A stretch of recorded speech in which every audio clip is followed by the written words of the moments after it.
నుంచి తెలంగాణ ముఖ్యమంత్రి ఫుల్ బిజీగా ఉండనున్నారు. ఎన్నికల టైం కాబట్టి వరుస ప్రచారాలతో సుడిగాలి పర్యటనలు మొదలుపెట్టనున్నారు. రేపు ఉదయం మహబూబ్ నగర్ లో పార్టీ అభ్యర్థి వంశచంద్రెడ్డి నామినేషన్ కార్యక్రమంలో పాల్గొననున్నారు.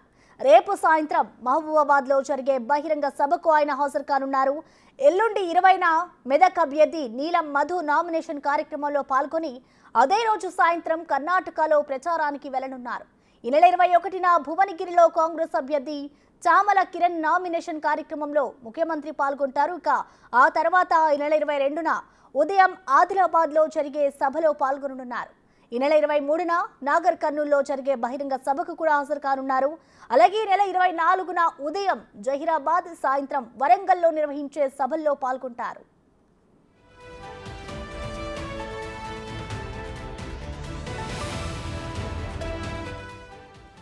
ఇదే అంశానికి సంబంధించిన మరింత సమాచారం మా ప్రతినిధి వెంకట్ లైవ్ ద్వారా అందిస్తారు. వెంకట్, చెప్పండి, రేపటి నుంచి కూడా తెలంగాణ సీఎం రేవంత్ రెడ్డి అయితే ఫుల్ బిజీగా ఉండనున్నారు. ఈ బిజీ షెడ్యూల్ కి సంబంధించిన డీటెయిల్స్ ఏ విధంగా ఉన్నాయి వెంకట్? ప్రసన్న, ఇవాల్టి నుంచి నామినేషన్ల పర్వం కొనసాగుతుంది కాబట్టి రేపటి నుంచి ముఖ్యమంత్రి రేవంత్ రెడ్డి బిజీ షెడ్యూల్లో గడపనున్నారు. ఇప్పటికే నిన్న ఇవాళ 2 రోజుల పాటు కేరళలో ఆయన ఎన్నికల ప్రచారం కొనసాగుతుంది. రాహుల్ గాంధీతో ఎన్నికల ప్రచారంలో రేవంత్ రెడ్డి ప్రచారంలో కొనసాగుతున్నారు. ఇవాళ హైదరాబాద్కు రాబోతున్నారు. రేపు ఎన్నికల పర్వం నామినేషన్ల పర్వం కొనసాగుతున్న నేపథ్యంలో మొత్తం రాష్ట్ర వ్యాప్తంగా 17 పార్లమెంట్ నియోజకవర్గాల్లో కాంగ్రెస్ పార్టీకి సంబంధించిన అభ్యర్థులు నామినేషన్లు దాఖలు చేసే ప్రక్రియ కొనసాగుతోంది. అందులో భాగంగానే ఒక్కొక్క రోజు ఒక్కొక్క జిల్లా పర్యటన చేయబోతున్నారు. రేపు మహబూబ్ నగర్లో భారీ ర్యాలీతో వంశచందర్ రెడ్డి నామినేషన్ వేయబోతున్నారు. నామినేషన్ ప్రక్రియకు రేవంత్ రెడ్డి వెళ్ళబోతున్నారు. దాంతోపాటు వివిధ జిల్లాలలో భారీ బహిరంగ సభలు కూడా నిర్వహించబోతున్నారు. ప్రధానంగా ప్రభుత్వం ఏర్పడి 4 నెలలు అవుతుంది. 4 నెలల కాలంలో చేసిన అభివృద్ధి కావచ్చు, అమలు చేస్తున్న గ్యారంటీలు, అలాగే పాలన ఏ విధంగా ఉన్నది అనేది ప్రధానంగా ప్రజల్లోకి ఇప్పటికే కాంగ్రెస్ శ్రేణులు గ్రౌండ్ లెవెల్లో తీసుకెళ్తున్నారు. అట్లాగే ఇక్కడ ప్రజా పాలనతో పాటు ఇటు పిసిసి అధ్యక్ష బాధ్యతలు కూడా రేవంత్ రెడ్డి ముందుకు తీసుకెళ్తున్నటువంటి సిచ్యువేషన్ కనిపిస్తుంది. అట్లనే జూనియర్ సీనియర్ అనే తేడా లేకుండా నాయకత్వం అంతా కూడా సమన్వయంగా ముందుకు తీసుకెళ్తున్న దాంట్లో రేవంత్ రెడ్డి సక్సెస్ అయ్యారని చెప్పుకోవచ్చు. తాజాగా నేతల ఇండ్లకు వెళ్ళి ఆయా జిల్లా సమన్వయ కార్యకర్తల సమావేశం కూడా నిర్వహిస్తున్నటువంటి సిచ్యువేషన్ చూసినాం.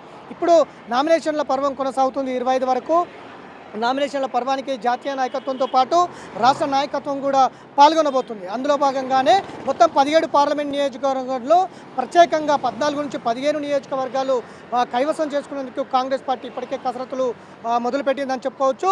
ఒక బలమైన అభ్యర్థులు నిలబెట్టింది. ఇప్పటికే బీఆర్ఎస్ ఇటు బీజేపీ అభ్యర్థుల కంటే కూడా ఒక బలమైన నేతల్ని నిలబెట్టింది. మరొక 3 స్థానాలకు ఇంకా అభ్యర్థులు పెండింగ్లో ఉంచింది.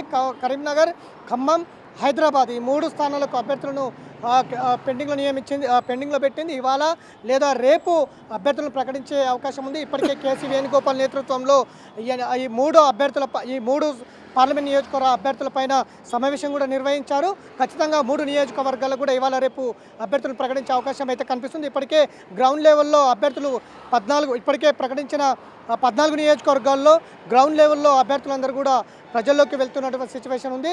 ప్రస్తుతం ఎన్నికల మేనిఫెస్టో కూడా విడుదల చేసింది కాంగ్రెస్ పార్టీ. దేశంలో ఖచ్చితంగా ఇండియా కూటమి అధికారంలోకి వస్తుందని కూడా ప్రగాఢమైన విశ్వాసాన్ని అయితే కాంగ్రెస్ పార్టీ నేతలు చెప్తున్నటువంటి సిచ్యువేషన్ ఉంది.